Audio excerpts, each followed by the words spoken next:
충남 예산에 거주하는 73세 박영자 할머니는 멍하니 휴대폰을 든 채 딸의 말을 듣고 있었습니다. 며칠 전 남편 명의로 대출이 진행 중이라는 전화를 받은 후 치매를 앓고 있는 남편을 대신해 전화를 건 상대에게 모든 금융 정보를 고스란히 알려준 것이 그 시작이었습니다. 그 결과 부부가 30년 넘게 아껴 모은 노후 자금 1억 원이 단 하루 만에 사라졌습니다. 뒤늦게 딸에게 이 사실을 알렸지만 이미 계좌는 텅 비어 있었고 돈은 회수조차 불가능한 상태였습니다. 안녕하세요.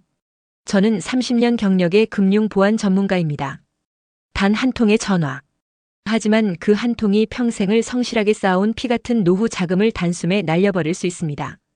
그리고 지금 이 순간에도 동일한 피해가 전국 곳곳에서 반복되고 있습니다.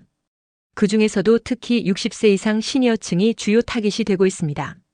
자녀에 대한 걱정, 배우자에 대한 보호 본능, 공공기관에 대한 신뢰심. 바로 그 믿음을 이용하는 것이 보이스피싱의 핵심 전략입니다. 이 영상을 끝까지 시청하지 않으시면 여러분의 소중한 재산도 단 하루 만에 사라질 수 있습니다.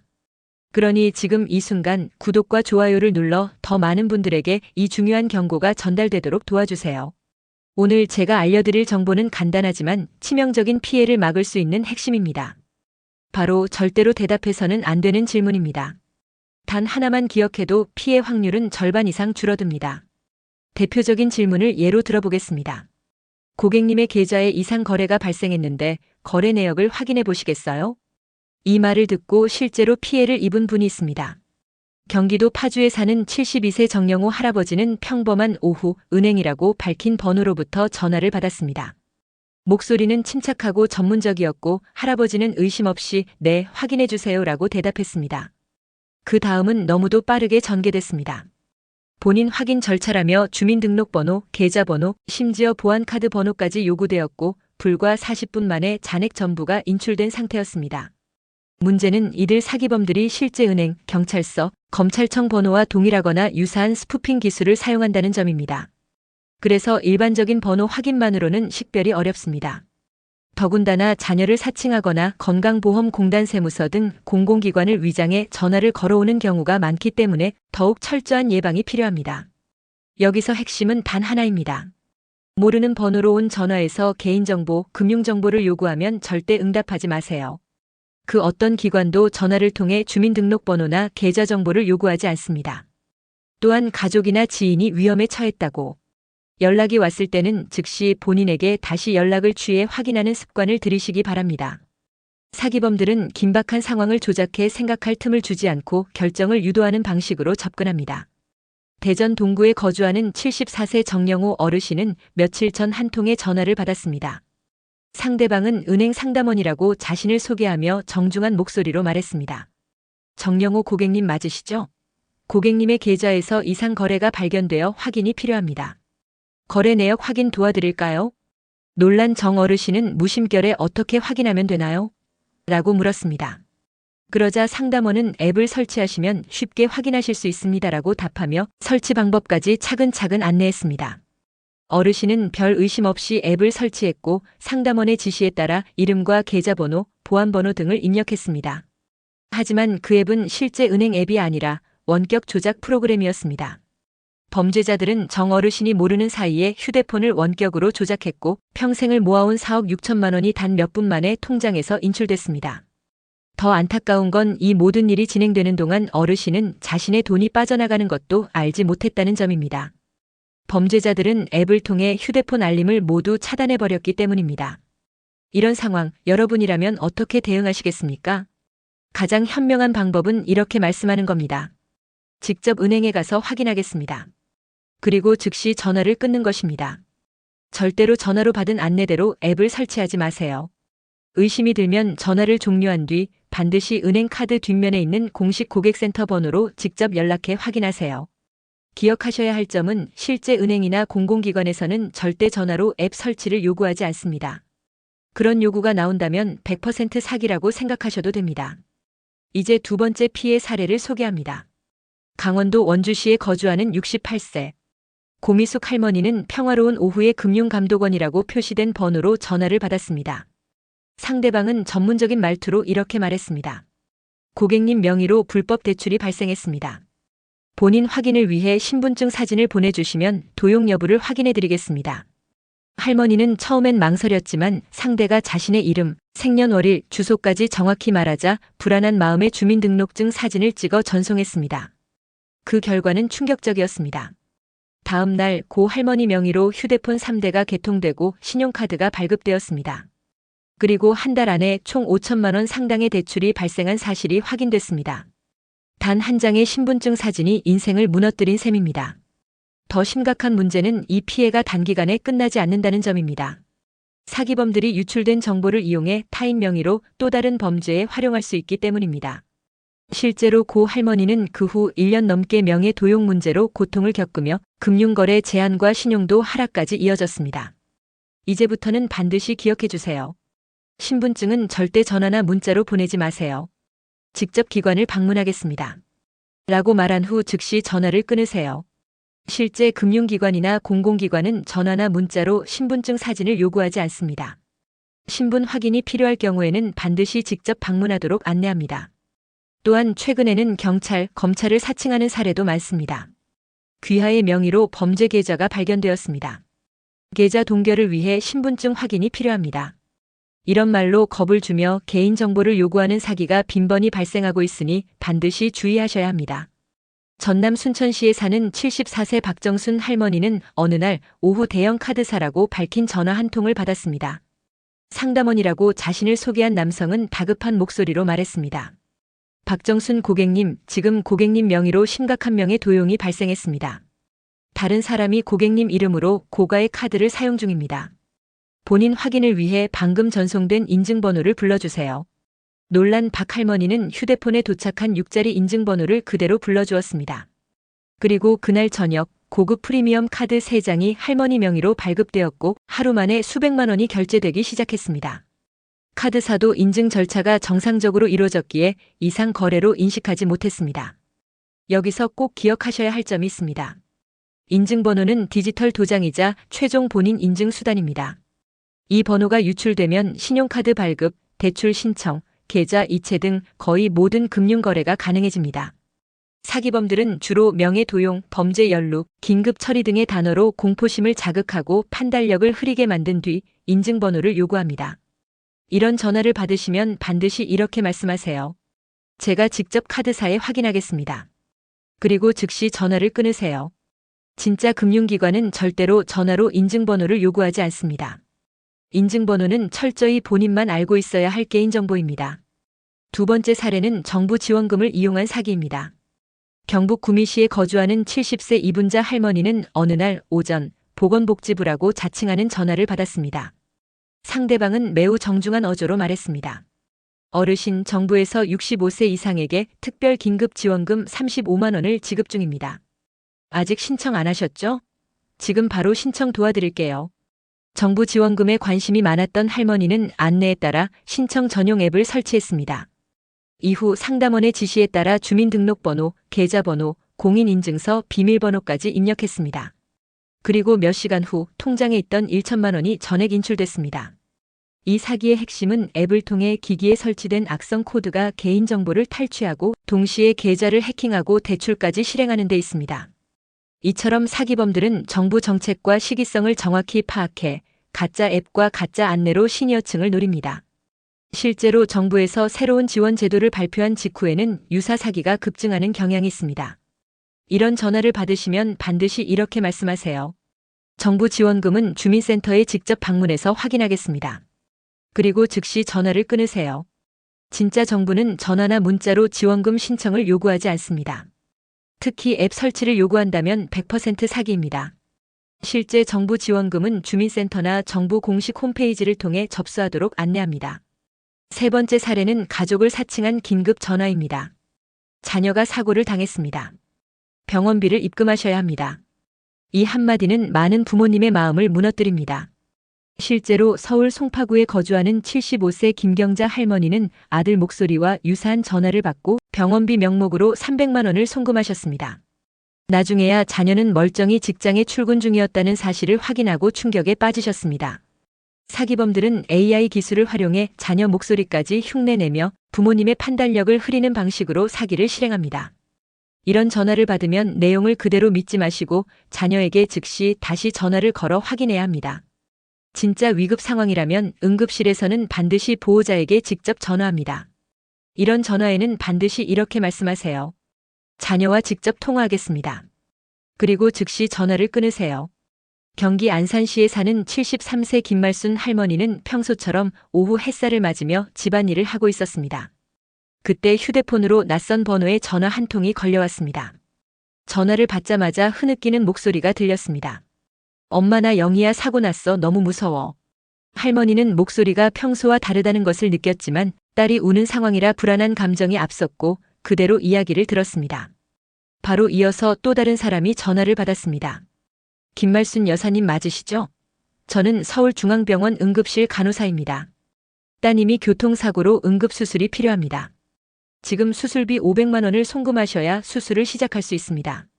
놀란 할머니는 아무 생각 없이 간호사라는 사람이 불러준 계좌로 바로 500만 원을 송금했습니다. 하지만 전화를 끊고 나서 딸에게 직접 연락을 해보니 딸은 멀쩡히 회사에서 근무 중이었고 모든 것은 사기였습니다. 이 사례처럼 사기범들은 자녀의 안전을 위협하는 긴급 상황을 조작해 공포심을 자극하고 판단력을 흐리게 만든 뒤 빠르게 행동을 유도합니다. 최근에는 AI 기술까지 동원해 짧은 음성 샘플만으로도 자녀 목소리를 흉내내는 수법까지 등장하고 있습니다. 실제로 엄마, 아빠라고 부르는 목소리 하나만으로 속아 넘어가는 피해가 급증하고 있습니다. 이런 전화를 받았을 때 가장 먼저 해야 할 행동은 단 하나입니다. 직접 자녀에게 전화해서 확인하는 것입니다. 자녀가 바로 전화를 받지 않더라도 직장 동료나 다른 가족을 통해 확인해 보세요. 그리고 반드시 이렇게 말하세요. 제가 직접 확인한 뒤 다시 연락드리겠습니다. 그 말을 남기고 즉시 전화를 끊으세요. 진짜 병원이나 경찰이라면 환자의 응급 상황에도 먼저 응급 처치를 하고 수술비는 추후에 정산합니다. 돈을 보내야 수술을 한다는 말은 의료법에도 어긋나는 명백한 거짓말입니다. 그리고 진짜 병원은 가족에게 직접 통보합니다. 제3자가 먼저 송금을 요구하는 상황은 100% 사기입니다. 또 하나의 흔한 수법은 발신번호를 조작한 전화입니다. 충북 제천시에 거주하는 69세 정희순 할머니는 어느 날 오전 112로 표시된 번호로부터 전화를 받았습니다. 상대방은 자신을 경찰이라고 소개하며 말했습니다. 할머니 명의로 마약 거래 계좌가 발견되었습니다. 지금 조사를 위해 협조하셔야 합니다. 할머니는 번호가 실제 경찰서 번호로 표시되어 있어서 믿을 수밖에 없었고 다행히도 은행 직원의 기지로 피해를 막을 수 있었습니다. 요즘 기술은 어떤 번호든 쉽게 조작할 수 있기 때문에 110이든 1330이든 대표번호라고 해서 무조건 믿어서는 안 됩니다. 실제 기관은 전화보다 우편이나 방문을 통해 정식으로 연락을 취합니다. 의심스러운 전화를 받았다면 이렇게 말씀하세요. 제가 직접 기관에 방문해서 확인하겠습니다.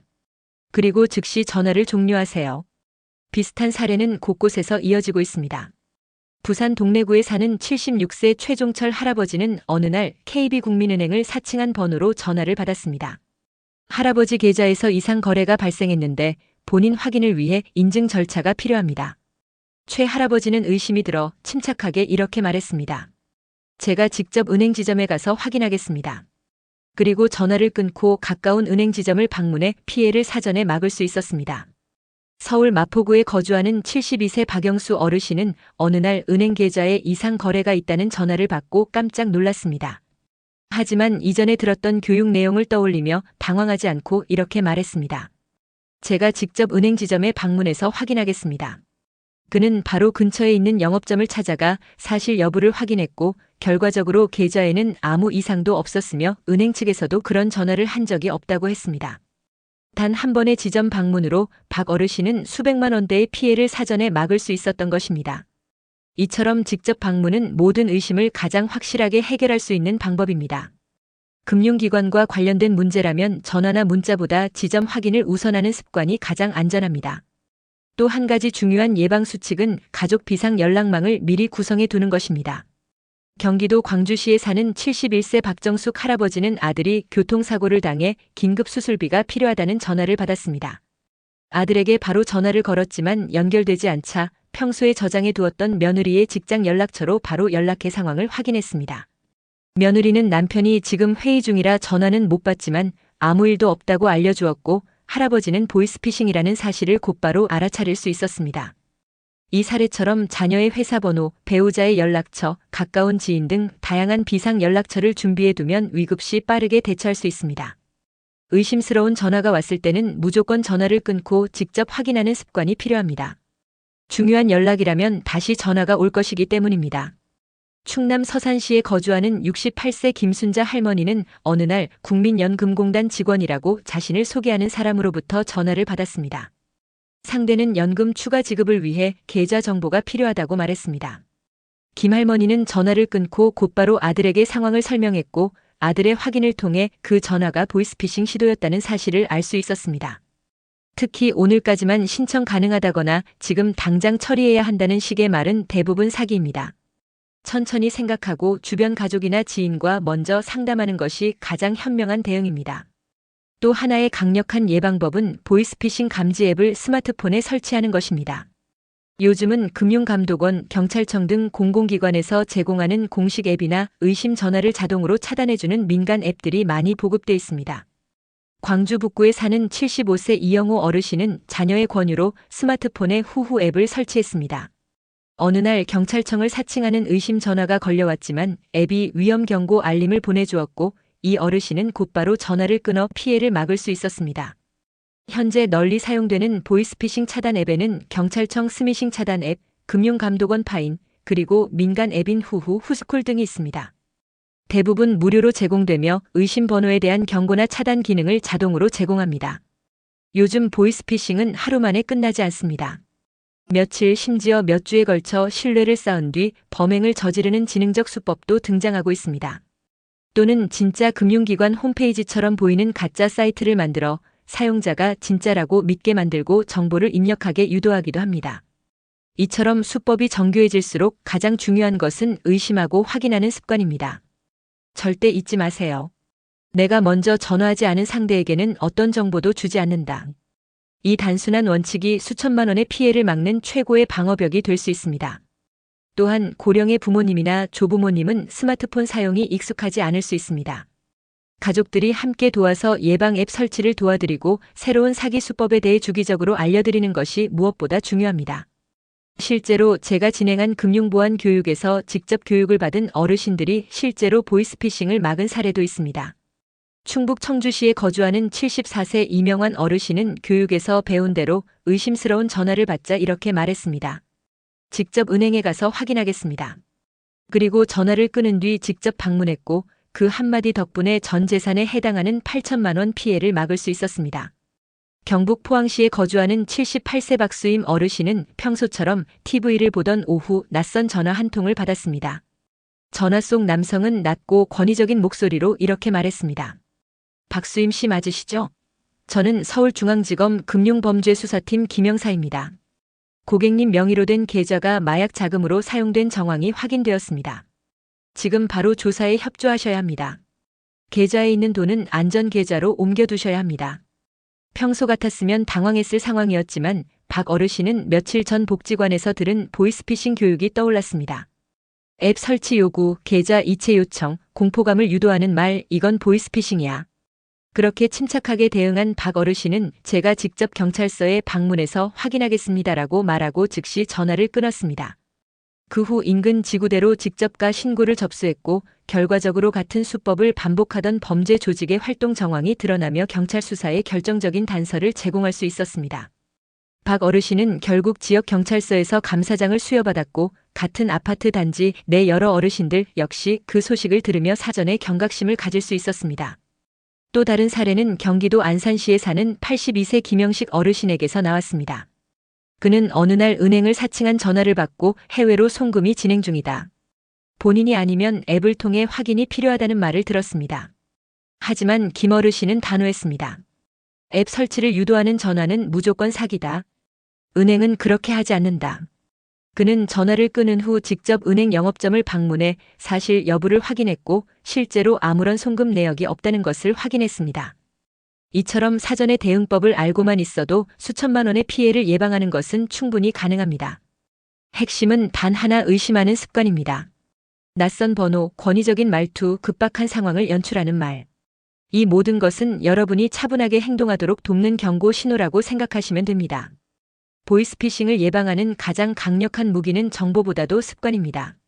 제가 30년간 금융보안 현장에서 수많은 피해자를 만나는 동안 느낀 공통점은 정보는 알고 있었지만 그 순간 실천하지 못했다는 점이었습니다. 그래서 오늘 여러분께 꼭 드리고 싶은 말씀은 다음과 같습니다. 첫째, 전화로 돈 얘기 나오면 무조건 끊고 직접 확인하세요. 둘째, 경찰, 검찰, 금융기관이라는 말에 위축되지 마세요. 진짜 기관은 그렇게 요구하지 않습니다. 셋째, 보이스피싱 대응 문장을 외워두세요. 제가 직접 기관을 방문하겠습니다. 이 한 문장이 수천만 원을 지킬 수 있습니다. 특히 60대 이상 어르신들은 자녀 걱정, 공공기관에 대한 신뢰, 스마트폰 사용 미숙 등으로 사기의 주요 타깃이 되는 경우가 많습니다. 그렇기 때문에 가족과 함께 다음과 같은 준비가 꼭 필요합니다. 비상 연락망 구성, 자녀, 며느리, 사위, 친척 등 연락 가능한 사람들의 번호를 휴대폰에 저장해 두세요. 예방 앱 설치, 금융감독원 파인, 경찰청 스미싱 차단, 후스콜 등 보이스피싱 차단 앱을 꼭 설치해 주세요. 지점 방문 습관화, 중요한 금융 문제는 절대 전화로 처리하지 마시고 반드시 가까운 지점에서 직접 확인하세요. 강원도 춘천시에 사는 74세 최은주 어르신은 작년 가을 경찰을 사칭한 전화를 받았습니다. 수화기 너머로 들려온 위협적인 말투에 평소 침착하던 최 어르신조차도 순간 머릿속이 하얘졌다고 말했습니다. 똑똑하다는 소리 평생 들으며 살았는데도 그 순간은 완전히 무너졌어요. 그 경험 이후 최 어르신은 습관처럼 스스로 되뇌입니다. 모든 전화는 의심하고 직접 확인하고 혼자 판단하지 않는다. 그 단순한 세 가지 습관이 5천만 원의 노후 자금을 지켜낸 셈입니다. 습관이 생명입니다. 아무리 정보에 밝아도 당황하면 속을 수 있습니다. 그래서 지금부터는 의심하는 습관이 필요합니다. 전화로 금융 이야기가 나오면 일단 끊고 확인하세요. 어떤 결정을 내리기 전에는 반드시 가족이나 가까운 사람과 상의하세요. 자녀나 손주와 평소에 자주 연락하며 최신 사기 수법을 공유해 주세요.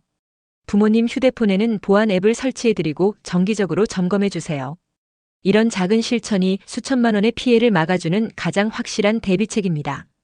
그렇다면 만약 피해를 입었다면 어떻게 해야 할까요?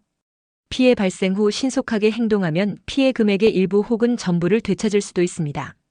실제로 인천 남구에 사는 69세 강춘아 어르신은 800만 원을 보이스피싱으로 잃었지만 곧바로 신고해 절반 가까이를 되찾을 수 있었습니다. 다음은 피해를 입었을 때 꼭 기억해야 할 골든 타임 대응법입니다. 즉시 110 또는 해당 은행 고객센터에 전화해 지급 정지를 요청하세요. 보이스피싱 내용을 가능한 한 빨리 구체적으로 기록하세요. 금융감독원 소비자보호센터 1332에 신고하면 피해 구제 절차를 안내받을 수 있습니다. 가까운 경찰서나 금융기관에도 직접 방문해 사건을 접수하세요. 시간이 빠르면 빠를수록 되찾을 가능성도 높아집니다. 이제는 혼자만 알고 있을 수 없는 정보입니다. 부모님과 나누고 옆집 어르신과도 나누고 복지관에서도 이야기하세요. 모두가 알면 모두가 안전해집니다. 마지막으로 꼭 드리고 싶은 말씀은 이것입니다. 보이스피싱은 약한 사람만 속이는 사기가 아닙니다. 당황한 사람을 노리는 심리전입니다. 그렇기 때문에 습관과 공유가 최고의 무기입니다. 이 영상을 보신 여러분께 부탁드립니다.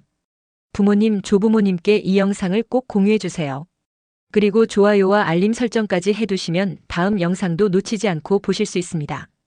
여러분의 한 번의 클릭이 누군가의 소중한 노후 자금을 지키는 시작이 될 수 있습니다.